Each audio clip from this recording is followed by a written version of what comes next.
ਖਬਰਾਂ ਦੇ ਬੁਲੇਟਿਨ ਦੇ ਸਪਾਂਸਰ ਨੇ ਰੀਅਲਟਰ ਗੁਰਜਿੰਦਰ ਸਿੰਘ ਰੰਧਾਵਾ। ਹਰ ਤਰ੍ਹਾਂ ਦੀ ਪ੍ਰਾਪਰਟੀ ਖਰੀਦਣ ਤੇ ਵੇਚਣ ਲਈ ਤੁਸੀਂ ਕਾਲ ਕਰ ਸਕਦੇ ਹੋ। ਸਤਿ ਸ਼੍ਰੀ ਅਕਾਲ ਜੀ, ਤੁਸੀਂ ਦੇਖ ਰਹੇ ਹੋ ਪੰਜਾਬ ਮਲੀ USA ਟੀਵੀ ਤੇ ਮੈਂ ਸੁਰਭੀ। ਖਬਰਾਂ ਦੇ ਇਸ ਬੁਲੇਟਿਨ 'ਚ ਬਹੁਤ-ਬਹੁਤ ਸਵਾਗਤ। ਪੇਸ਼ ਆ ਦੇਸ਼ ਤੇ ਵਿਦੇਸ਼ ਨਾਲ ਜੁੜੀਆਂ तमाम ਖਬਰਾਂ। ਅਮਰੀਕਾ ਨੇ ਦੇਸ਼ਾਂ ਦੇ 5 ਲੱਖ ਨਾਗਰਿਕਾਂ ਨੂੰ ਦੇਸ਼ ਛੱਡਣ ਦਾ ਦਿੱਤਾ ਹੁਕਮ। ਸੈਨੇਟਰ ਅਲੈਕਸ ਪੈਡੇਲਾ ਨੂੰ ਲਗਾਈ ਗਈ ਹੱਥਕੜੀ, ਪ੍ਰੈਸ ਕਾਨਫਰੰਸ ਤੋਂ ਜ਼ਬਰਦਸਤੀ ਹਟਾਇਆ ਗਿਆ। ਭਾਰਤ ਵਿੱਚ ਵਾਪਰਿਆ ਸਭ ਤੋਂ ਭਿਆਨਕ ਵਿਮਾਨ ਹਾਦਸਾ। ਅਹਿਮਦਾਬਾਦ 'ਚ ਮੈਡੀਕਲ ਕਾਲਜ ਦੇ ਡਾਕਟਰਾਂ ਦੇ ਰਿਹਾਇਸ਼ੀ ਕੁਆਟਰ ਤੇ ਡਿੱਗਿਆ 에ਅਰ ਇੰਡੀਆ ਦਾ ਜਹਾਜ਼। ਅਹਿਮਦਾਬਾਦ ਪਲੇਨ ਕ੍ਰੈਸ਼ ਤੋਂ ਬਾਅਦ ਹੁਣ ਅਮਰੀਕਾ ਦੇ ਬੋਸਟਨ 'ਚ ਵੀ ਵੱਡਾ ਹਾਦਸਾ। ਟਰੰਪ ਪ੍ਰਸ਼ਾਸਨ ਨੂੰ ਪ੍ਰਵਾਸੀਆਂ ਵਿਰੁੱਧ ਛਾਪੇਮਾਰੀ ਬੰਦ ਕਰਨ ਦੀ ਬੇਨਤੀ। ਹਾਰਵਰਡ ਦਾ SCVP ਸਰਟੀਫਿਕੇਸ਼ਨ ਰੱਦ। 6800 ਤੋਂ ਵਧੇਰੇ ਅੰਤਰਰਾਸ਼ਟਰੀ ਵਿਦਿਆਰਥੀਆਂ ਦਾ ਭਵਿੱਖ ਹਨੇਰੇ 'ਚ। ਹੁਣ ਇਹਨਾਂ ਖਬਰਾਂ ਦਾ ਵਿਸਥਾਰ। ਇਸ ਦੇ ਨਾਲ ਹੀ ਦੇਸ਼ ਤੇ ਵਿਦੇਸ਼ ਨਾਲ ਜੁੜੀਆਂ ਹੋਈਆਂ तमाम ਖਬਰਾਂ।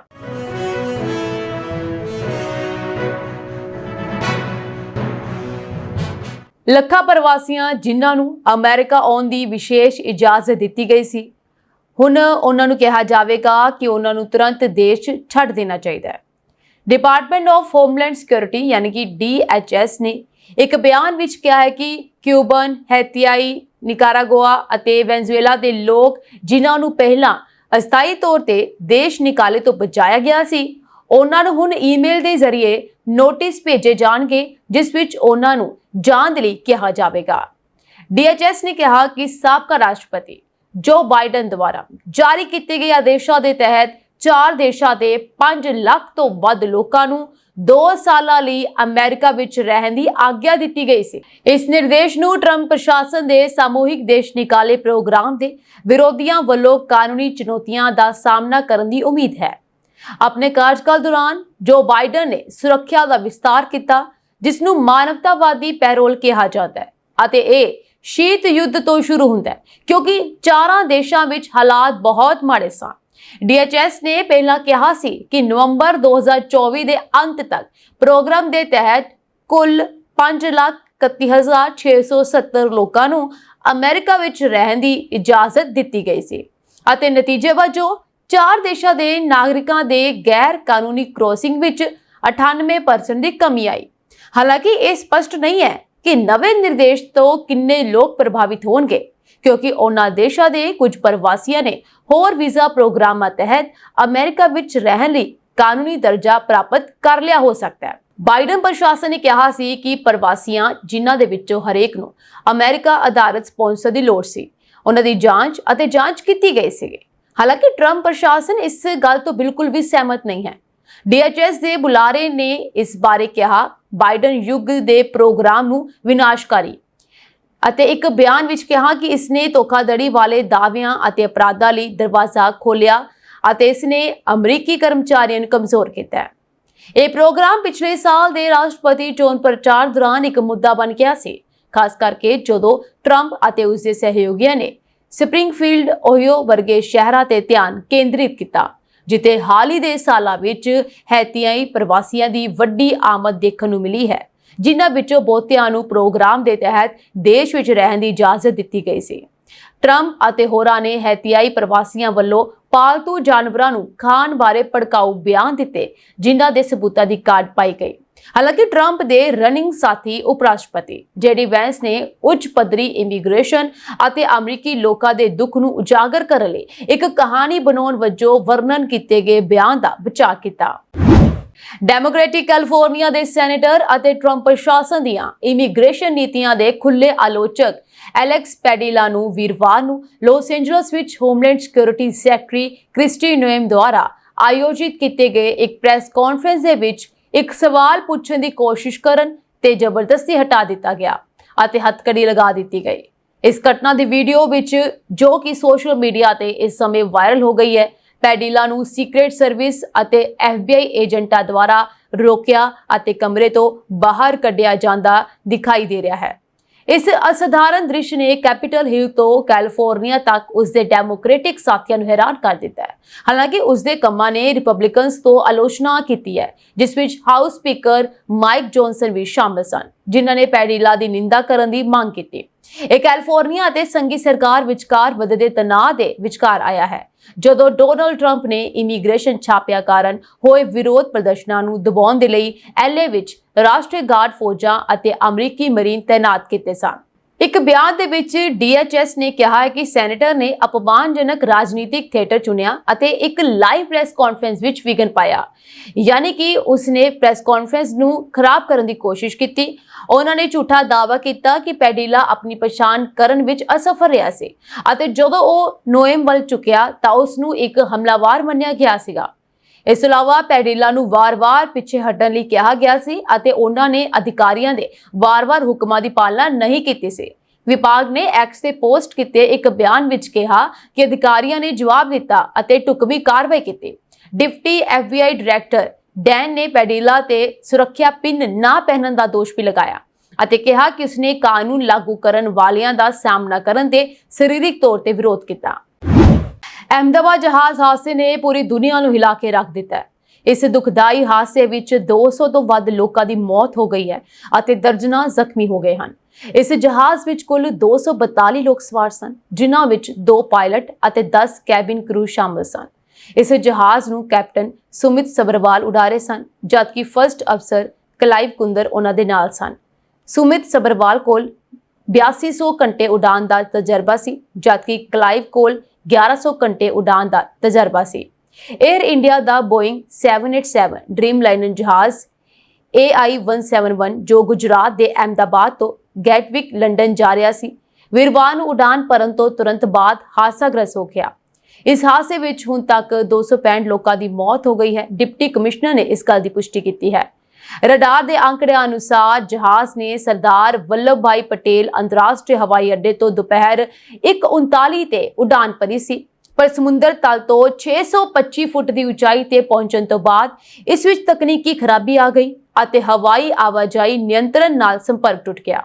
ਉਡਾਨ ਭਰਨ ਤੋਂ ਕੁਝ ਮਿੰਟਾਂ ਬਾਅਦ ਜਹਾਜ਼ ਹਾਦਸਾਗ੍ਰਸਤ ਹੋ ਗਿਆ ਅਤੇ ਪਹਿਲਾਂ ਮੇਘਾਨੀ ਨਗਰ ਵਿੱਚ BJ ਮੈਡੀਕਲ ਕਾਲਜ ਦੀ ਮੈਸ ਇਮਾਰਤ ਨਾਲ ਟਕਰਾ ਗਿਆ, ਫਿਰ ਅਤੁਲਿਅਮ ਹੋਸਟਲ ਨਾਲ ਟਕਰਾ ਗਿਆ। ਇਸ ਕਾਰਨ ਜਹਾਜ਼ ਅੱਗ ਦੇ ਗੋਲੇ ਵਿੱਚ ਬਦਲ ਗਿਆ। ਧੂਆਂ ਅਤੇ ਮਲਬਾ ਚਾਰੇ ਪਾਸੇ ਖਿਲਰ ਗਿਆ। ਬਹੁਤ ਚੀਕ ਚਿਹਾੜਾ ਮਚ ਗਿਆ ਸੀ, ਜਿਸ 'ਚ ਮੈਡੀਕਲ ਕਾਲਜ ਦੇ 6 ਡਾਕਟਰਾਂ ਦੀ ਮੌਤ ਵੀ ਹੋ ਗਈ ਹੈ। ਇਸ ਗੱਲ ਦੀ ਵੀ ਪੁਸ਼ਟੀ ਹੋਈ ਹੈ। ਸੂਤਰਾਂ ਮੁਤਾਬਕ ਮੌਤਾਂ ਦੇ ਵਿੱਚ ਵਾਧਾ ਵੀ ਹੋ ਸਕਦਾ ਹੈ। ਗੁਜਰਾਤ ਦੇ ਸਾਬਕਾ ਮੁੱਖ ਮੰਤਰੀ ਵਿਜੇ ਰੂਪਾਨੀ ਉਹ ਵੀ ਇਸੇ ਜਹਾਜ਼ ਵਿੱਚ ਸਵਾਰ ਸਨ। ਉਹ ਲੰਡਨ ਵਿੱਚ ਆਪਣੀ ਧੀ ਦੇ ਘਰ ਜਾ ਰਹੇ ਸਨ। ਜਾਣਕਾਰੀ ਅਨੁਸਾਰ ਵਿਜੇ ਰੂਪਾਨੀ ਦੀ ਪਤਨੀ ਅੰਜਲੀ ਰੂਪਾਨੀ ਪਿਛਲੇ ਕਈ ਦਿਨਾਂ ਤੋਂ ਲੰਡਨ ਵਿੱਚ ਸੀ ਅਤੇ ਹੁਣ ਉਹ ਆਪਣੀ ਧੀ ਨੂੰ ਮਿਲਣ ਵੀ ਜਾ ਰਹੇ ਸਨ।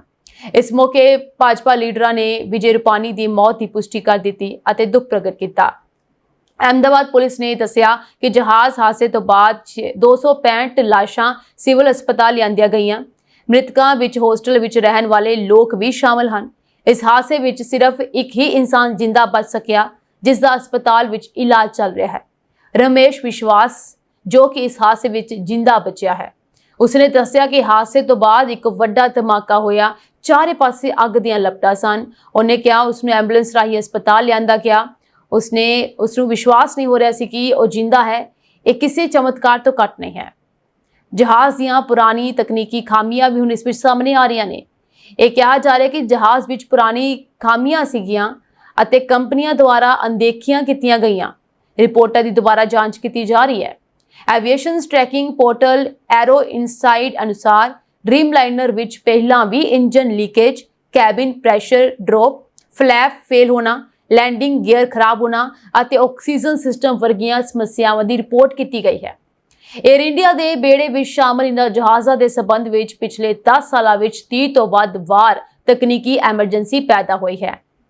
ਤੁਹਾਨੂੰ ਦੱਸਵਾਂ, ਹਲੇ ਇਸ ਦੀ ਜਾਂਚ ਕੀਤੀ ਜਾ ਰਹੀ ਹੈ ਅਤੇ ਇਸ ਜਾਂਚ ਤੋਂ ਬਾਅਦ ਹੀ ਸਾਹਮਣੇ ਆ ਸਕੇਗਾ ਬਲੈਕ ਬਾਕਸ ਦੇ ਜ਼ਰੀਏ ਕਿ ਆਖਿਰ ਕੀ ਵਜ੍ਹਾ ਸੀ ਕਿ ਜਹਾਜ਼ 5 ਮਿੰਟ ਬਾਅਦ ਹੀ ਹਾਦਸਾਗ੍ਰਸਤ ਹੋ ਗਿਆ, ਜਿਸ ਵਿੱਚ 200 ਤੋਂ ਵੀ ਜ਼ਿਆਦਾ ਲੋਕਾਂ ਦੀ ਮੌਤ ਹੋ ਗਈ ਹੈ। ਫਿਲਹਾਲ ਇਹਨਾਂ ਲਾਸ਼ਾਂ ਨੂੰ ਸਿਵਲ ਹਸਪਤਾਲ ਲਿਆਂਦਾ ਗਿਆ। ਇਹਨਾਂ ਦੇ ਪੀੜਤਾਂ ਦੇ ਜੋ ਪਰਿਵਾਰਕ ਮੈਂਬਰ ਸੀ ਉਹ ਸਭ ਉੱਥੇ ਪਹੁੰਚੇ। ਉਹਨਾਂ ਦਾ DNA ਟੈਸਟ ਕੀਤਾ ਜਾ ਰਿਹਾ ਹੈ। DNA ਰਿਪੋਰਟਾਂ ਦੇ ਜ਼ਰੀਏ ਇਹਨਾਂ ਲਾਸ਼ਾਂ ਦੀ ਪੁਸ਼ਟੀ ਕੀਤੀ ਜਾਏਗੀ ਕੌਣ ਕਿਸ ਦੀ ਲਾਸ਼ ਹੈ। ਤੁਹਾਨੂੰ ਦੱਸ ਦੇਵਾਂ ਕਿ ਇਹਨਾਂ ਲਾਸ਼ਾਂ ਦੀ ਹਾਲਤ ਐਸੀ ਹੈ ਕਿ ਕਿਸੇ ਨੂੰ ਵੀ ਪਹਿਚਾਨਣਾ ਬਹੁਤ ਜ਼ਿਆਦਾ ਮੁਸ਼ਕਿਲ ਹੈ। ਇਸ ਵਿੱਚ 59 ਜੋ ਯਾਤਰੀ ਸੀਗੇ ਉਹ ਬ੍ਰਿਟਿਸ਼ ਸੀਗੇ ਅਤੇ 7 ਪੁਰਤਗਾਲ ਤੋਂ ਵੀ ਸੀਗੇ, ਇੱਕ ਕੈਨੇਡਾ ਦਾ ਸੀਗਾ, ਬਾਕੀ ਸਭ ਭਾਰਤੀ ਯਾਤਰੀ ਸੀਗੇ। ਬਹੁਤ ਸਾਰੇ ਭਾਰਤੀ ਐਸੇ ਸੀ ਜੋ ਲੰਡਨ ਦੇ ਵਿੱਚ ਰਹਿੰਦੇ ਸੀ, ਵਸਨੀਕ ਸੀਗੇ ਉੱਥੇ ਦੇ, ਔਰ ਭਾਰਤ ਵਿੱਚ ਕਿਸੇ ਜ਼ਰੂਰੀ ਕੰਮ ਲਈ ਆਏ ਸੀ ਪਰ ਹੁਣ ਵਾਪਸ ਜਾਣਾ ਸੀ। ਪਰ ਸ਼ਾਇਦ ਉਹਨਾਂ ਦੇ ਨਸੀਬ ਦੇ ਵਿੱਚ ਇਹ ਦਿਨ ਲਿਖਿਆ ਸੀ ਕਿ ਉਹਨਾਂ ਨੇ ਆਖਰੀ ਵਾਰ ਆਪਣੇ ਘਰਦਿਆਂ ਨਾਲ ਮੁਲਾਕਾਤ ਕੀਤੀ ਜਾਂ ਫਿਰ ਆਪਣੇ ਘਰਦਿਆਂ ਨਾਲ ਮੁਲਾਕਾਤ ਕਰਨ ਤੋਂ ਵਿਛੜ ਗਏ। ਵੀਰਵਾਰ 12 ਜੂਨ 2025 ਦਾ ਦਿਨ ਹਵਾਈ ਉਡਾਨ ਖੇਤਰ ਲਈ ਦੋ ਵੱਡੇ ਹਾਦਸਿਆਂ ਦਾ ਗਵਾਹ ਬਣਿਆ। ਇੱਕ ਪਾਸੇ ਭਾਰਤ ਦੇ ਅਹਿਮਦਾਬਾਦ ਵਿਖੇ 에ਅਰ ਇੰਡੀਆ ਦੀ ਫਲਾਈਟ AI-171 ਭਿਆਨਕ ਹਾਦਸੇ ਦਾ ਸ਼ਿਕਾਰ ਹੋਈ, ਜਦਕਿ ਦੂਜੇ ਪਾਸੇ ਅਮਰੀਕਾ ਦੇ ਬੋਸਟਨ ਸ਼ਹਿਰ ਵਿੱਚ ਇੱਕ ਜੈਟ ਬਲੂ ਦੀ ਉਡਾਨ ਰਨਵੇ ਤੋਂ ਫਿਸਲ ਗਈ। ਹਾਲਾਂਕਿ ਚੰਗੀ ਖਬਰ ਇਹ ਰਹੀ ਕਿ ਬੋਸਟਨ ਹਾਦਸੇ ਵਿੱਚ ਕੋਈ ਵੀ ਯਾਤਰੀ ਜ਼ਖਮੀ ਨਹੀਂ ਹੋਇਆ। ਜੇਕਰ ਅਹਿਮਦਾਬਾਦ ਜਹਾਜ਼ ਹਾਦਸੇ ਦੀ ਗੱਲ ਕਰੀਏ ਤਾਂ ਵੱਡਾ ਨੁਕਸਾਨ ਹੋਇਆ। ਮਰਨ ਵਾਲਿਆਂ ਦੀ ਗਿਣਤੀ ਦੇ ਆંકੜੇ ਵੀ ਵੱਧਦੇ ਜਾ ਰਹੇ ਹਨ। ਮੈਸੇਚੁਸੇਟਸ ਪੋਰਟ ਅਥਾਰਟੀ ਦੇ ਅਨੁਸਾਰ ਜੈਟ ਬਲੂ ਦੀ ਇਹ ਉਡਾਨ ਸ਼ਿਕਾਗੋ ਓਹੇਅਰ ਇੰਟਰਨੈਸ਼ਨਲ 에ਅਰਪੋਰਟ ਤੋਂ ਬੋਸਟਨ ਆ ਰਹੀ ਸੀ। ਜਦੋਂ ਵਿਮਾਨ ਰਨਵੇ ਤੋਂ ਮੁੜ ਰਿਹਾ ਸੀ ਤਾਂ ਇਹ ਹਾਦਸਾ ਵਾਪਰ ਗਿਆ। ਯਾਤਰੀਆਂ ਨੂੰ ਜਹਾਜ਼ ਤੋਂ ਪੌੜੀਆਂ ਰਾਹੀਂ ਉਤਾਰਿਆ ਗਿਆ।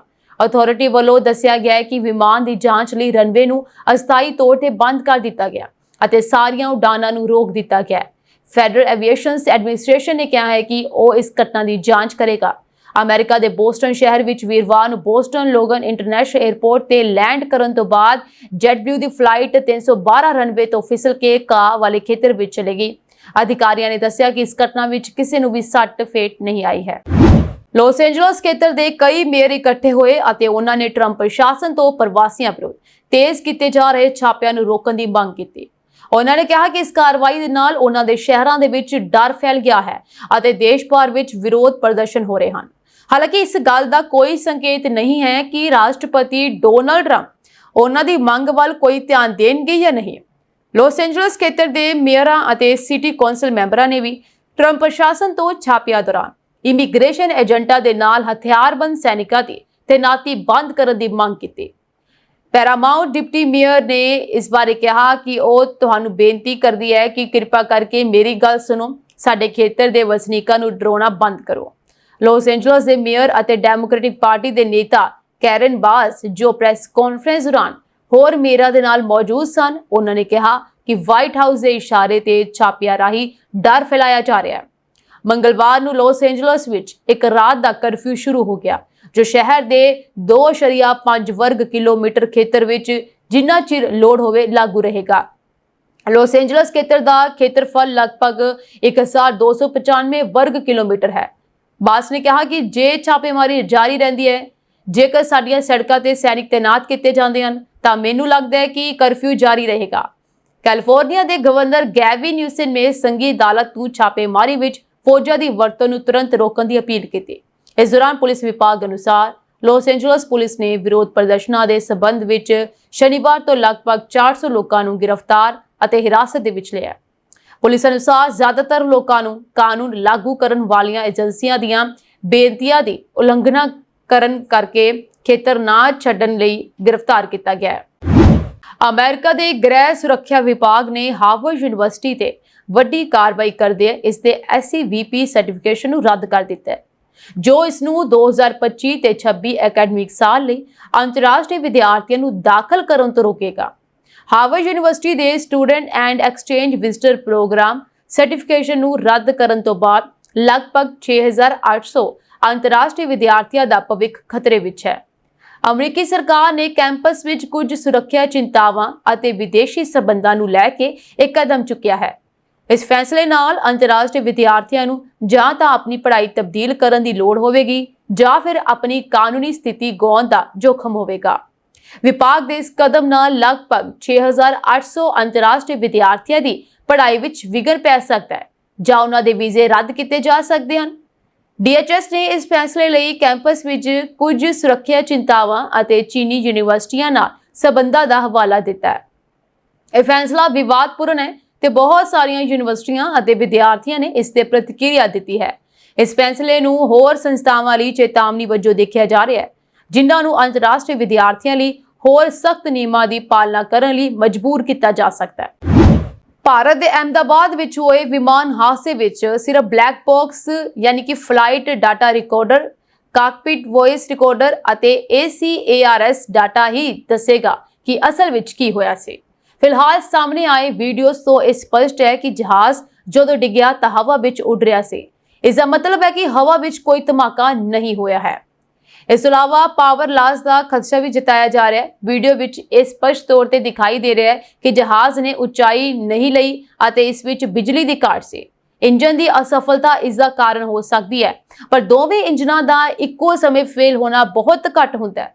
ਪੰਛੀ ਦੇ ਟਕਰਾਉਣ ਦੀ ਸਥਿਤੀ ਵਿੱਚ ਵੀ ਦੋਵੇਂ ਇੰਜਨਾਂ ਦਾ ਇੱਕੋ ਸਮੇਂ ਬੰਦ ਹੋਣਾ ਬਹੁਤ ਘੱਟ ਹੁੰਦਾ ਹੈ, ਖਾਸ ਕਰਕੇ ਟੇਕ ਆਫ ਦੇ 1 ਮਿੰਟ ਦੇ ਅੰਦਰ। ਇਸ ਤੋਂ ਇਲਾਵਾ ਇਹ ਵੀ ਕਿਹਾ ਜਾ ਰਿਹਾ ਹੈ ਕਿ ਪਾਇਲਟ ਦੇ ਵੱਲੋਂ ਮੇਡੇ ਕਾਲ ਦਿੱਤੀ ਗਈ ਸੀਗੀ। ਹੁਣ ਇਹ ਮੇਡੇ ਕਾਲ ਕੀ ਹੁੰਦੀ ਹੈ? ਇਹ ਐਮਰਜੈਂਸੀ ਵਾਸਤੇ ਇੱਕ ਕਾਲ ਹੁੰਦੀ ਹੈ। ਪਾਇਲਟ ਨੇ ਮੇਡੇ ਕਾਲ ਦਿੱਤੀ, ਜਿਸ ਦਾ ਮਤਲਬ ਹੈ ਕਿ ਕਾਕਪਿਟ ਵਿੱਚ ਕੁਝ ਸਮੱਸਿਆ ਦੇਖੀ ਗਈ ਸੀ। ਇਸ ਦੇ ਬਾਵਜੂਦ ਪਾਇਲਟ ਨੇ ਉਡਾਨ ਭਰੀ ਅਤੇ ਸਥਿਤੀ ਨੂੰ ਸੰਭਾਲਣ ਦੀ ਕੋਸ਼ਿਸ਼ ਕੀਤੀ। ਲੈਂਡਿੰਗ ਗੀਅਰ ਉੱਪਰ ਕਿਉਂ ਨਹੀਂ ਗਿਆ? ਇਹ ਵੀ ਇੱਕ ਬਹੁਤ ਵੱਡਾ ਸਵਾਲ ਹੈ। ਇੱਕ ਵੱਡਾ ਸਵਾਲ ਇਹ ਹੈ ਕਿ ਟੇਕ ਆਫ ਤੋਂ ਬਾਅਦ ਵੀ ਲੈਂਡਿੰਗ ਗੀਅਰ ਹੇਠਾਂ ਕਿਉਂ ਸੀ? ਆਮ ਤੌਰ ਤੇ ਟੇਕ ਆਫ ਤੋਂ ਕੁਝ ਸਕਿੰਟਾਂ ਬਾਅਦ ਲੈਂਡਿੰਗ ਗੀਅਰ ਉੱਪਰ ਖਿੱਚਿਆ ਜਾਂਦਾ ਹੈ। ਜੇਕਰ ਗੀਅਰ ਹੇਠਾਂ ਸੀ ਤਾਂ ਇਹ ਸੰਭਵ ਹੈ ਕਿ ਇੰਜਨ ਵਿੱਚ ਬਿਜਲੀ ਲਾਸ ਪਹਿਲਾਂ ਹੀ ਮਹਿਸੂਸ ਕੀਤਾ ਗਿਆ ਸੀ ਅਤੇ ਪਾਇਲਟ ਨੇ ਸੁਰੱਖਿਆ ਲਈ ਗੀਅਰ ਨਹੀਂ ਚੁੱਕਿਆ। ਹਾਦਸੇ ਦੇ ਸਮੇਂ ਜਹਾਜ਼ ਲਗਭਗ 600 ਫੁੱਟ ਦੀ ਉਚਾਈ ਤੇ ਸੀ। ਇੱਕ ਜਾਂ ਵੱਧ ਸਮੱਸਿਆ ਹੋ ਸਕਦੀਆਂ ਹਨ, ਪਰ ਜਾਂਚ ਪੂਰੀ ਹੋਣ ਤੱਕ ਕੁਝ ਵੀ ਕਹਿਣਾ ਜਲਦਬਾਜ਼ੀ ਹੋਵੇਗੀ। ਹੁਣ ਸਵਾਲ ਇਹ ਵੀ ਹੈ ਕਿ ਅਗਲਾ ਕਦਮ ਕੀ ਹੋਵੇਗਾ। ਤੁਹਾਨੂੰ ਦੱਸਵਾਂ ਕਿ DGCA ਯਾਨੀ ਕਿ directorate general of civil aviation ਨੇ ਹਾਦਸੇ ਦੀ ਉੱਚ ਪੱਧਰੀ ਜਾਂਚ ਸ਼ੁਰੂ ਕਰ ਦਿੱਤੀ ਹੈ। FDR ਯਾਨੀ ਫਲਾਈਟ ਡਾਟਾ ਰਿਕਾਰਡਰ ਅਤੇ CVR ਯਾਨੀ ਕਾਕਪਿਟ ਵੌਇਸ ਰਿਕਾਰਡਰ ਲੱਭੇ ਗਏ ਹਨ ਅਤੇ ਉਹਨਾਂ ਨੂੰ ਡਿਕੋਡ ਕੀਤਾ ਜਾ ਰਿਹਾ ਹੈ। ਬੋਇੰਗ ਕੰਪਨੀ, 에ਅਰ ਇੰਡੀਆ ਅਤੇ ਅੰਤਰਰਾਸ਼ਟਰੀ ਹਵਾਬਾਜ਼ੀ ਮਾਹਰ ਜਾਂਚ ਵਿੱਚ ਸਹਿਯੋਗ ਕਰ ਰਹੇ ਹਨ। ਅਮਰੀਕਾ ਦੇ ਓਰੇਗਨ ਵਿੱਚ ਬੁੱਧਵਾਰ ਨੂੰ ਜੰਗਲ ਦੀ ਅੱਗ ਬੇਕਾਬੂ ਹੋ ਗਈ। ਅੱਗ ਕਾਰਨ ਸੈਂਕੜੇ ਘਰਾਂ ਨੂੰ ਖਾਲੀ ਕਰਨ ਦੇ ਹੁਕਮ ਦਿੱਤੇ ਗਏ ਅਤੇ ਕੋਲੰਬੀਆ ਰਿਵਰ ਗੋਰਜ ਵਿੱਚ ਹਰ ਪਾਸੇ ਧੂਏ ਕਾਰਨ ਦ੍ਰਿਸ਼ਟੀ ਘੱਟ ਹੋਣ ਕਾਰਨ 32 ਕਿਲੋਮੀਟਰ ਅੰਤਰਰਾਜੀ ਰਸਤਾ ਬੰਦ ਕਰਨਾ ਪਿਆ। ਓਰੇਗਨ ਆਵਾਜਾਈ ਵਿਭਾਗ ਨੇ ਦੱਸਿਆ ਕਿ ਇੰਟਰਸਟੇਟ 84 ਨੂੰ ਹੁੱਡ ਰਿਵਰ ਅਤੇ ਦ ਡੈਲਸ ਵਿਚਕਾਰ ਬੰਦ ਕਰ ਦਿੱਤਾ ਗਿਆ। ਪੋਰਟਲੈਂਡ ਤੋਂ ਲਗਭਗ 99 ਕਿਲੋਮੀਟਰ ਪੂਰਬ ਵਿੱਚ ਇੱਕ ਪ੍ਰਸਿੱਧ ਸੈਰ ਸਪਾਟਾ ਸਥਾਨ ਹੁੱਡ ਰਿਵਰ ਹੈ, ਜਿਸ ਦੀ ਆਬਾਦੀ ਲਗਭਗ 8000 ਹੈ ਅਤੇ ਦ ਡੈਲਸ ਵਿੱਚ 15000 ਤੋਂ ਵੱਧ ਲੋਕ ਰਹਿੰਦੇ ਹਨ। ਵਿਭਾਗ ਦੇ ਬੁਲਾਰੇ ਡੇਵਿਡ ਹਾਊਸ ਨੇ ਇੱਕ ਈਮੇਲ ਵਿੱਚ ਕਿਹਾ ਕਿ ਅੰਤਰਰਾਜੀ ਰਸਤਾ ਅਣਮਿੱਥੇ ਸਮੇਂ ਲਈ ਬੰਦ ਰਹੇਗਾ। ਵਾਸਕੋ ਕਾਉਂਟੀ ਸ਼ੈਰਿਫ ਦੇ ਦਫ਼ਤਰ ਅਨੁਸਾਰ ਡੈਲਸ ਦੇ ਉੱਤਰ ਪੱਛਮ ਵਿੱਚ I-84 ਅਤੇ ਅੰਦਰੂਨੀ ਖੇਤਰ ਦੇ ਇੱਕ ਇਲਾਕੇ ਦੇ 700 ਤੋਂ ਵੱਧ ਘਰ ਖਾਲੀ ਕਰਨ ਦੇ ਆਦੇਸ਼ ਦਿੱਤੇ ਗਏ ਹਨ ਅਤੇ 1352 ਤੋਂ ਵੱਧ ਨੂੰ ਖਾਲੀ ਕਰਨ ਦੀ ਤਿਆਰੀ ਕਰਨ ਲਈ ਕਿਹਾ ਗਿਆ ਹੈ। ਬੀਤੇ ਦਿਨ ਜਿੱਥੇ ਅਹਿਮਦਾਬਾਦ 'ਚ ਹੋਏ ਭਿਆਨਕ ਪਲੇਨ ਕ੍ਰੈਸ਼ ਨੇ ਦੇਸ਼ ਸਣੇ ਪੂਰੀ ਦੁਨੀਆ 'ਚ ਸੋਗ ਦੀ ਲਹਿਰ ਉਡਾ ਦਿੱਤੀ, ਉੱਥੇ ਬੀਤੀ ਰਾਤ ਇਜ਼ਰਾਈਲ ਦੇ ਅਚਾਨਕ ਈਰਾਨ ਤੇ ਕੀਤੇ ਗਏ ਹਮਲੇ ਕਾਰਨ ਇੱਕ ਵਾਰ ਫਿਰ ਤੋਂ ਜੰਗ ਦਾ ਖਤਰਾ ਪੈਦਾ ਹੋ ਗਿਆ। ਬੀਤੀ ਰਾਤ ਇਜ਼ਰਾਈਲ ਨੇ ਈਰਾਨ ਦੀ ਰਾਜਧਾਨੀ ਤਹਿਰਾਨ ਤੇ ਹਵਾਈ ਹਮਲਾ ਕੀਤਾ ਤੇ ਈਰਾਨੀ ਦੇ ਫੌਜੀ ਤੇ ਨਿਊਕਲੀਅਰ ਟਿਕਾਣਿਆਂ ਨੂੰ ਨਿਸ਼ਾਨਾ ਬਣਾਇਆ। ਇਸ ਆਪਰੇਸ਼ਨ ਦਾ ਨਾਮ ਆਪਰੇਸ਼ਨ ਰਾਈਜ਼ਿੰਗ ਲਾਈਨ ਰੱਖਿਆ ਗਿਆ ਹੈ, ਜਿਸ ਤਹਿਤ ਇਜ਼ਰਾਈਲ ਨੇ ਈਰਾਨ ਤੇ ਹਮਲਾ ਕੀਤਾ ਤੇ ਦੱਸਿਆ ਕਿ ਹਮਲਾ ਉਹਨਾਂ ਨੇ ਸੰਭਾਵੀ ਖਤਰੇ ਦੇ ਪੈਦਾ ਹੋਣ ਤੋਂ ਪਹਿਲਾਂ ਹੀ ਉਸ ਨੂੰ ਖਤਮ ਕਰ ਦੇਣ ਦੇ ਇਰਾਦੇ ਨਾਲ ਕੀਤਾ ਹੈ। ਇਸ ਹਮਲੇ ਮਗਰੋਂ ਈਰਾਨ ਨੇ ਆਪਣਾ 에ਅਰ ਸਪੇਸ ਬੰਦ ਕਰ ਦਿੱਤਾ ਹੈ, ਜਿਸ ਕਾਰਨ ਦੁਨੀਆ ਭਰ ਦੀਆਂ ਫਲਾਈਟਾਂ ਨੂੰ ਆਪਣੀਆਂ ਮੰਜ਼ਿਲਾਂ ਤੇ ਪੁੱਜਣ 'ਚ ਮੁਸ਼ਕਲਾਂ ਦਾ ਸਾਹਮਣਾ ਕਰਨਾ ਪਵੇਗਾ। ਇਸੇ ਦੌਰਾਨ 에ਅਰ ਇੰਡੀਆ ਨੇ ਆਪਣੇ X ਅਕਾਊਂਟ ਤੇ ਇੱਕ ਪੋਸਟ ਪਾ ਕੇ ਜਾਣਕਾਰੀ ਸਾਂਝੀ ਕੀਤੀ ਹੈ ਕਿ ਈਰਾਨ ਨੇ ਆਪਣੇ 에ਅਰ ਸਪੇਸ ਬੰਦ ਕਰ ਦਿੱਤਾ ਹੈ, ਜਿਸ ਕਾਰਨ ਯਾਤਰੀਆਂ ਦੀ ਸੁਰੱਖਿਆ ਦੇ ਮੱਦੇਨਜ਼ਰ ਹੁਣ ਕਈ ਫਲਾਈਟਾਂ ਪ੍ਰਭਾਵਿਤ ਹੋਣਗੀਆਂ। ਕੰਪਨੀ ਨੇ ਲਿਖਿਆ ਹੈ ਕਿ ਇਸ ਤਣਾਅਪੂਰਨ ਸਥਿਤੀ ਦੌਰਾਨ 에ਅਰ ਇੰਡੀਆ ਦੀਆਂ ਉਸ ਪਾਸੇ ਜਾ ਰਹੀਆਂ ਫਲਾਈਟਾਂ ਜਾਂ ਤਾਂ ਡਾਇਵਰਟ ਕੀਤੀਆਂ ਜਾ ਰਹੀਆਂ ਜਾਂ ਤਾਂ ਉਹਨਾਂ ਨੂੰ ਵਾਪਸ ਆਪਣੇ ਉਡਾਨ ਵਾਲੇ ਸਥਾਨ ਤੇ ਲੈਂਡ ਕਰਵਾਇਆ ਜਾ ਰਿਹਾ ਹੈ। ਇਸੇ ਦੌਰਾਨ ਕੁਝ ਦੇਰ ਪਹਿਲਾਂ ਮੁੰਬਈ ਤੋਂ ਲੰਡਨ ਲਈ ਰਵਾਨਾ ਹੋਈ 에ਅਰ ਇੰਡੀਆ ਦੀ ਫਲਾਈਟ AI-129 ਨੂੰ ਵੀ ਮੁੰਬਈ 에ਅਰਪੋਰਟ ਤੇ ਵਾਪਸ ਲੈਂਡ ਕਰਵਾ ਲਿਆ ਗਿਆ ਹੈ। ਅਹਿਮਦਾਬਾਦ ਸਥਿਤ ਸਰਦਾਰ ਵੱਲਭ ਭਾਈ ਪਟੇਲ ਇੰਟਰਨੈਸ਼ਨਲ 에ਅਰਪੋਰਟ ਤੋਂ ਉਡਾਨ ਭਰਨ ਤੋਂ ਕੁਝ ਪਲ ਬਾਅਦ ਹੀ 에ਅਰ ਇੰਡੀਆ ਦੀ ਫਲਾਈਟ ਕ੍ਰੈਸ਼ ਹੋ ਗਈ ਹੈ ਤੇ ਮੈਡੀਕਲ ਕਾਲਜ ਦੇ ਹੋਸਟਲ ਦੀ ਛੱਤ 'ਚ ਜਾ ਵੱਜਾ, ਜਿਸ ਕਾਰਨ ਜਹਾਜ਼ 'ਚ ਸਵਾਰ 242 ਚੋਂ 241 ਯਾਤਰੀਆਂ ਸਣੇ ਕੁੱਲ 265 ਲੋਕਾਂ ਦੀ ਮੌਤ ਹੋਈ ਹੈ। ਇਸ ਮਗਰੋਂ 에ਅਰ ਇੰਡੀਆ ਨੇ ਅਹਿਮਦਾਬਾਦ 에ਅਰਪੋਰਟ ਤੋਂ ਕੁਝ ਉਡਾਨਾਂ ਨੂੰ ਕੁਝ ਸਮੇਂ ਲਈ ਰੱਦ ਕਰਨ ਦਾ ਐਲਾਨ ਕੀਤਾ ਸੀ।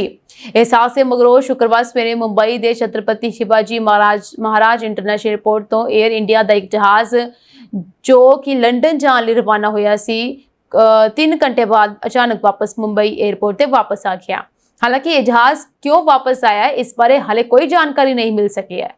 ਜ਼ਿਕਰਯੋਗ ਹੈ ਕਿ ਬੀਤੇ ਦਿਨ 에ਅਰ ਇੰਡੀਆ ਦੀ ਫਲਾਈਟ ਜੋ ਕਿ ਕ੍ਰੈਸ਼ ਹੋਈ ਸੀ ਉਸ 'ਚ 230 ਯਾਤਰੀਆਂ ਤੋਂ ਇਲਾਵਾ 12 ਕਰੂ ਮੈਂਬਰ ਵੀ ਸ਼ਾਮਲ ਸਨ। ਇਹ ਜਹਾਜ਼ ਉਡਾਨ ਭਰਨ ਤੋਂ ਕੁਝ ਮਿੰਟ ਬਾਅਦ ਹੀ ਹਾਦਸਾਗ੍ਰਸਤ ਹੋਇਆ ਸੀ, ਜਿਸ ਕਾਰਨ ਸਾਰੇ ਜਹਾਜ਼ ਸਵਾਰਾਂ ਦੀ ਮੌਤ ਹੋ ਗਈ, ਜਿਨ੍ਹਾਂ ਵਿੱਚ ਸਿਰਫ ਇੱਕ ਬਚਿਆ ਸੀ। ਇਸ ਤੋਂ ਇਲਾਵਾ ਗੁਜਰਾਤ ਦੇ ਮੁੱਖ ਮੰਤਰੀ ਦੀ ਵਿੱਚ ਜਾਨ ਚਲੀ ਗਈ ਹੈ। ਇਹਨਾਂ ਯਾਤਰੀਆਂ ਸਿਰਫ ਇੱਕ ਯਾਤਰੀ ਰਮੇਸ਼ ਵਿਸ਼ਵਾਸ ਕੁਮਾਰ ਹੀ ਬਚਿਆ, ਜਿਸ ਨੂੰ ਇਲਾਜ ਲਈ ਹਸਪਤਾਲ ਪਹੁੰਚਾਇਆ ਗਿਆ। ਇਸ ਤੋਂ ਇਲਾਵਾ ਇਹ ਜਹਾਜ਼ ਜਿਸ ਹੋਸਟਲ ਤੇ ਕ੍ਰੈਸ਼ ਹੋਇਆ ਉੱਥੇ ਮੌਜੂਦ ਕਈ ਡਾਕਟਰਾਂ ਦੀ ਵੀ ਮੌਤ ਹੋਈ ਹੈ। ਇਹਨਾਂ ਸਾਰੇ ਪੀੜਿਤ ਪਰਿਵਾਰਾਂ ਲਈ ਟਾਟਾ ਗਰੁੱਪ ਨੇ 1 ਕਰੋੜ ਰੁਪਏ ਸਹਾਇਤਾ ਰਾਸ਼ੀ ਦੇਣ ਦਾ ਐਲਾਨ ਕੀਤਾ ਹੈ। ਆਸਟ੍ਰੇਲੀਆ ਵਿੱਚ ਵਿਦਿਆਰਥੀਆਂ ਨੂੰ ਲਾਲਚ ਦੇ ਕੇ ਉਹਨਾਂ ਦੀ ਤਸਕਰੀ ਕਰਨ ਦਾ ਮਾਮਲਾ ਸਾਹਮਣੇ ਆਇਆ। ਹਾਲ ਹੀ ਵਿੱਚ ਆਸਟ੍ਰੇਲੀਆਈ ਸੰਘੀ ਪੁਲਿਸ ਨੇ ਇੱਕ ਔਰਤ ਨੂੰ ਮਨੁੱਖੀ ਤਸਕਰੀ ਦੇ ਦੋਸ਼ ਵਿੱਚ ਗ੍ਰਿਫਤਾਰ ਕੀਤਾ ਹੈ, ਜਿਸ ਤੇ ਕਥਿਤ ਤੌਰ ਤੇ ਪਾਪੂਆ ਨਿਊ ਗਿਨੀ ਦੇ ਵਿਦਿਆਰਥੀਆਂ ਨੂੰ ਜਾਲੀ ਸਕਾਲਰਸ਼ਿਪ ਦੇ ਕੇ ਆਸਟ੍ਰੇਲੀਆ ਲਿਆਉਣ ਅਤੇ ਫਿਰ ਉਹਨਾਂ ਦਾ ਸ਼ੋਸ਼ਣ ਕਰਨ ਦਾ ਦੋਸ਼ ਹੈ। AFP ਨੇ ਦੱਸਿਆ ਕਿ 54 ਸਾਲ ਦੀ ਔਰਤ ਜੋ ਕਿ ਆਸਟ੍ਰੇਲੀਆ ਅਤੇ ਨਾਈਜੀਰੀਆ ਦੀ ਦੋਹਰੀ ਨਾਗਰਿਕਤਾ ਰੱਖਦੀ ਹੈ, ਉਸ ਨੂੰ PNG ਤੋਂ ਇੱਕ ਫਲਾਈਟ ਤੇ ਬ੍ਰਿਸਬੇਨ ਹਵਾਈ ਅੱਡੇ ਤੇ ਪਹੁੰਚਣ ਤੇ ਗ੍ਰਿਫਤਾਰ ਕੀਤਾ ਗਿਆ। ਉਸ ਤੇ 31 ਅਪਰਾਧਾਂ ਦੇ ਦੋਸ਼ ਲਗਾਏ ਗਏ ਹਨ, ਜਿਨ੍ਹਾਂ ਵਿੱਚ ਵਿਅਕਤੀਆਂ ਦੀ ਤਸਕਰੀ ਦੇ 4 ਦੋਸ਼, ਮਜ਼ਦੂਰੀ ਜਾਂ ਸੇਵਾਵਾਂ ਲਈ ਧੋਖੇਬਾਜ਼ ਭਰਤੀ ਦੇ 14 ਦੋਸ਼ ਅਤੇ ਅਜਿਹੇ ਵਿਵਹਾਰ ਵਿੱਚ ਸ਼ਾਮਲ ਹੋਣ ਦੇ 13 ਦੋਸ਼ ਸ਼ਾਮਲ ਹਨ, ਜਿਸ ਕਾਰਨ ਇੱਕ ਵਿਅਕਤੀ ਕਰਜ਼ੇ ਵਿੱਚ ਫਸ ਜਾਂਦਾ ਹੈ। ਇਸ ਸੰਬੰਧੀ ਆਸਟ੍ਰੇਲੀਆਈ ਸੰਘੀ ਅਧਿਕਾਰੀਆਂ ਨੇ ਜੁਲਾਈ 2022 ਵਿੱਚ ਇੱਕ ਜਾਂਚ ਸ਼ੁਰੂ ਕੀਤੀ, ਜਦੋਂ ਉਸ ਦੀ ਮਨੁੱਖੀ ਤਸਕਰੀ ਟੀਮ ਨੂੰ ਕੁਈਨਜ਼ਲੈਂਡ ਰਾਜ ਵਿੱਚ ਪੁਲਿਸ ਤੋਂ PNG ਨਾਗਰਿਕਾਂ ਦੇ ਇੱਕ ਸਮੂਹ ਬਾਰੇ ਜਾਣਕਾਰੀ ਮਿਲੀ ਜੋ ਪੜ੍ਹਾਈ ਕਰਨ ਲਈ ਆਸਟ੍ਰੇਲੀਆ ਚਲੇ ਗਏ ਸਨ, ਪਰ ਇਸ ਦੀ ਬਜਾਏ ਖੇਤਾਂ ਵਿੱਚ ਕੰਮ ਕਰਨ ਲਈ ਮਜਬੂਰ ਕੀਤਾ ਜਾ ਰਿਹਾ ਸੀ। AFP ਨੇ ਦੋਸ਼ ਲਗਾਇਆ ਕਿ ਮਾਰਚ 2021 ਅਤੇ ਜੁਲਾਈ 2023 ਵਿਚਕਾਰ ਔਰਤ 15 PNG ਨਾਗਰਿਕਾਂ ਨੂੰ ਪੂਰੀ ਵਿਦਿਅਕ ਸਕਾਲਰਸ਼ਿਪ ਦੇ ਵਾਅਦੇ ਤੇ ਆਸਟ੍ਰੇਲੀਆ ਲੈ ਕੇ ਆਈ। ਆਸਟ੍ਰੇਲੀਆ ਪਹੁੰਚਣ ਤੋਂ ਥੋੜੀ ਦੇਰ ਪਹਿਲਾਂ ਜਾਂ ਬਾਅਦ ਵਿੱਚ ਵਿਦਿਆਰਥੀਆਂ ਨੂੰ ਕਾਨੂੰਨੀ ਦਸਤਾਵੇਜ਼ਾਂ ਤੇ ਦਸਤਖਤ ਕਰਨ ਲਈ ਮਜਬੂਰ ਕੀਤਾ ਗਿਆ, ਜੋ ਔਰਤ ਨੂੰ ਟਿਊਸ਼ਨ, ਹਵਾਈ ਕਿਰਾਏ, ਵੀਜ਼ਾ, ਬੀਮਾ ਅਤੇ ਕਾਨੂੰਨੀ ਫੀਸਾਂ ਨਾਲ ਜੁੜੇ ਖਰਚਿਆਂ ਦਾ ਭੁਗਤਾਨ ਕਰਨ ਲਈ ਸਹਿਮਤ ਸਨ, ਜਿਸ ਨਾਲ ਉਹ ਕਰਜ਼ੇ ਵਿੱਚ ਡੁੱਬ ਗਏ। ਔਰਤ ਨੇ ਕਥਿਤ ਤੌਰ ਤੇ ਫਿਰ PNG ਨਾਗਰਿਕਾਂ ਨੂੰ ਕੁਈਨਜ਼ਲੈਂਡ ਦੇ ਖੇਤਾਂ ਵਿੱਚ ਕੰਮ ਕਰਨ ਲਈ ਮਜਬੂਰ ਕੀਤਾ ਅਤੇ ਉਹਨਾਂ ਦੇ ਕਰਜ਼ੇ ਚੁਕਾਉਣ ਲਈ ਉਹਨਾਂ ਦੀਆਂ ਤਨਖਾਹਾਂ ਰੋਕ ਲਈਆਂ। ਜੇਕਰ ਉਹ ਦੋਸ਼ੀ ਪਾਈ ਜਾਂਦੀ ਹੈ ਤਾਂ ਉਸ ਨੂੰ ਮਨੁੱਖੀ ਤਸਕਰੀ ਦੇ ਹਰੇਕ ਦੋਸ਼ ਲਈ ਵੱਧ ਤੋਂ ਵੱਧ 12 ਸਾਲ ਦੀ ਕੈਦ, ਧੋਖੇਬਾਜ਼ ਭਰਤੀ ਦੇ ਹਰੇਕ ਦੋਸ਼ ਲਈ 7 ਸਾਲ ਅਤੇ ਕਿਸੇ ਵਿਅਕਤੀ ਨੂੰ ਕਰਜ਼ੇ ਦੇ ਫਸਾਉਣ ਦੇ ਲਈ ਹਰੇਕ ਦੋਸ਼ ਲਈ 4 ਸਾਲ ਦੀ ਸਜ਼ਾ ਹੋ ਸਕਦੀ ਹੈ। ਬੀਤੇ ਵਰੇ ਜੁਲਾਈ ਮਹੀਨੇ ਵਿੱਚ ਆਪਣੇ ਹੀ 3 ਸਾਲ ਦੇ ਬੱਚੇ ਨੂੰ ਅਗਵਾ ਕਰਕੇ ਭਾਰਤ ਭੱਜੇ ਪਿਤਾ ਨੂੰ ਬੀਤੇ ਦਿਨ ਟੋਰਾਂਟੋ ਹਵਾਈ ਅੱਡੇ ਤੇ ਉਤਰਦਿਆਂ ਪੁਲਿਸ ਨੇ ਗ੍ਰਿਫਤਾਰ ਕੀਤਾ।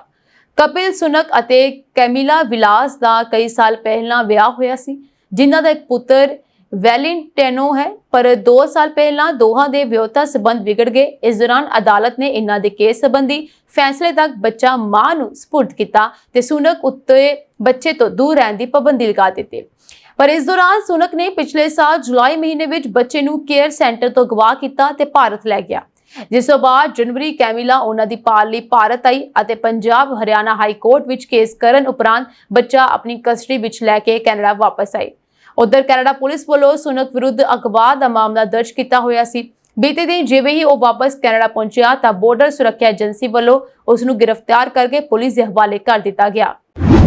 ਪੀਲ ਪੁਲਿਸ ਨੇ ਬਰੈਂਪਟਨ ਰਹਿੰਦੇ 2 ਪੰਜਾਬੀ ਨੌਜਵਾਨਾਂ ਨੂੰ ਗ੍ਰਿਫਤਾਰ ਕੀਤਾ ਹੈ। ਉਹਨਾਂ ਉੱਤੇ 24 ਅਪ੍ਰੈਲ ਨੂੰ ਬਰੈਂਪਟਨ ਦੇ ਰੇਨਡਰੋਪ ਟੈਰੇਸ ਅਤੇ ਮਿਸੀਸਾਗਾ ਰੋਡ ਸਥਿਤ ਕਾਰ ਤੇ ਗੋਲੀਆਂ ਚਲਾਉਣ ਦਾ ਦੋਸ਼ ਹੈ।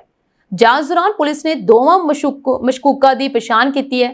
ਅਦਾਲਤੀ ਵਾਰੰਟਾਂ ਮਗਰੋਂ ਉਹਨਾਂ ਦੇ ਵਿਕਟੋਰੀ ਵਿਲੇ ਰੋਡ ਅਤੇ ਸਵੈਟਨ ਰੋਡ ਸਥਿਤ ਕਾਰ ਦੀ ਤਲਾਸ਼ੀ ਲਈ ਤਾਂ ਉੱਥੇ ਪੁਲਿਸ ਨੂੰ 9 mm ਦੀ ਗੈਰ ਕਾਨੂੰਨੀ ਬੰਦੂਕ, 33 ਗੋਲੀਆਂ ਸਮੇਤ ਵੱਡੀ ਮਾਤਰਾ ਵਿੱਚ ਨਸ਼ਾ ਮਿਲਿਆ। ਮਸ਼ਕੂਕਾਂ ਦੀ ਪਛਾਣ ਮਨਿੰਦਰ ਸਿੰਘ ਅਤੇ ਤੀਰ ਸਿੰਘ ਵਜੋਂ ਕੀਤੀ ਗਈ ਹੈ। ਪੁਲਿਸ ਬੁਲਾਰੇ ਅਨੁਸਾਰ ਦੋਵਾਂ ਨੂੰ ਨਾਜਾਇਜ਼ ਮਾਰੂ ਅਸਲਾ ਅਤੇ ਨਸ਼ਾ ਰੱਖਣ ਦੇ ਦੋਸ਼ ਆਇਦ ਕਰਕੇ ਗ੍ਰਿਫਤਾਰ ਕੀਤਾ ਗਿਆ ਤੇ ਅਗਲੇ ਦਿਨਾਂ ਵਿੱਚ ਅਦਾਲਤ ਵਿੱਚ ਪੇਸ਼ ਕੀਤਾ ਜਾਵੇਗਾ। ਸੂਤਰਾਂ ਅਨੁਸਾਰ ਮਸ਼ਕੂਕਾਂ ਨੇ ਫਿਰੌਤੀ ਮੰਗਣ ਤੋਂ ਬਾਅਦ ਡਰੋਨ ਦੇ ਮੰਤਵ ਨਾਲ ਘਰ ਦੇ ਬਾਹਰ ਗੋਲੀਆਂ ਚਲਾਈਆਂ ਹੋ ਸਕਦੀਆਂ ਹਨ। ਇਹ ਸਾਂਝੀ ਦੇਸ਼ ਤੇ ਵਿਦੇਸ਼ ਨਾਲ ਜੁੜੀਆਂ ਹੋਈਆਂ ਕੁਝ ਖਾਸ ਤੇ ਚੋਣਵੀਆਂ ਖਬਰਾਂ ਹੋਰ ਅਪਡੇਟਸ ਨਾਲ ਜੁੜੇ ਰਹਿਣ ਦੇ ਲਈ ਤੁਸੀਂ ਬਨੇ ਰਹੋ ਜੀ ਪੰਜਾਬ ਮਿਲ USA TV ਦੇ ਨਾਲ। ਤੁਹਾਡੇ ਸਭ ਦਾ ਬਹੁਤ ਬਹੁਤ ਧੰਨਵਾਦ।